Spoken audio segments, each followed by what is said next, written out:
নামাজ শুরু করেন আল্লাহু আকবার বলে, রুকুতে যান আল্লাহু আকবার বলে, সিজদা যান আল্লাহু আকবার বলে, সিজদা থেকে মাথা উঠান আল্লাহু আকবার বলে।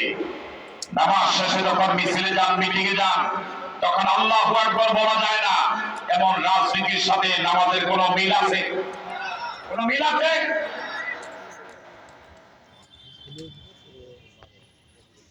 যে ছেলে প্রাইমারি স্কুলে পড়ে নাই, কেজি স্কুলে পড়ে নাই, নুরানি মাদ্রাসায় পড়ে নাই, অক্ষর জ্ঞান জানে না, বাংলা রিডিং করতে জানে না, ওকে যদি আপনি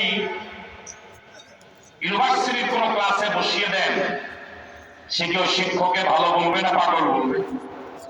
ওই পড়া সে বুঝবে কিছু? যিনি কোরআন মজিদ তেলাওয়াত জানেন না, কোরআন মজিদ দেখে দেখে পড়তে পারেন না, উনি যখন কোরআন শরীফের ব্যাখ্যা এবং অনুবাদ ওয়াজ মাহফিলগুলোতে এসে শুনেন, তখন তো ওনার এই মাহফিল সম্পর্কে মন্তব্যই হবে। নিজের দোষটা কি কখনো মানুষ দেখে? মানুষের শরীরে একটা রোগ, বিভিন্ন রোগের মাঝে যে রোগটাকে বলা হয় চুলকানি। কি রোগ? আঞ্চলিক ভাষায় এটাকে কি বলে? কি বলে? এই রোগটা এরকম, যখন আপনি নীরবে থাকবেন, ছায়ার নিচে থাকবেন, তখন এটা নীরব থাকবে, এটা চুলকাবে। কিন্তু এই রোগ সহ যখন আপনি সূর্যের আলোতে যাবেন, চুলকানি বাড়বে? আপনারা কথা বলে রাখেন, বাড়বে। যদি আপনি আগুনের কাছে যান, এখন দোষ কি আগুনের না দোষ ওর? কথা কয় না কেন? চুলকানি রোগ কি আগুনের না ওর? ওর গায়ে চুলকানি রোগ, সে এখন দোষ দেয় সূর্যের, দোষ দেয় আগুনের। নিজে কোরআন পড়ে না, পড়তে জানে না, কোরআন মজিদের অনুবাদ জানে না, ইসলামের ইতিহাস জানে না, নবীদের জীবনী জানে না, সাহাবায়ে কেরামের ইতিহাস জানে না, ওই সে ফতোয়া দেয় ইসলামের রাজনীতি নাই। এক লোক ওয়াজে শুনছে, নতুন চাঁদ দেখলে মুনাজাত দেওয়া লাগে।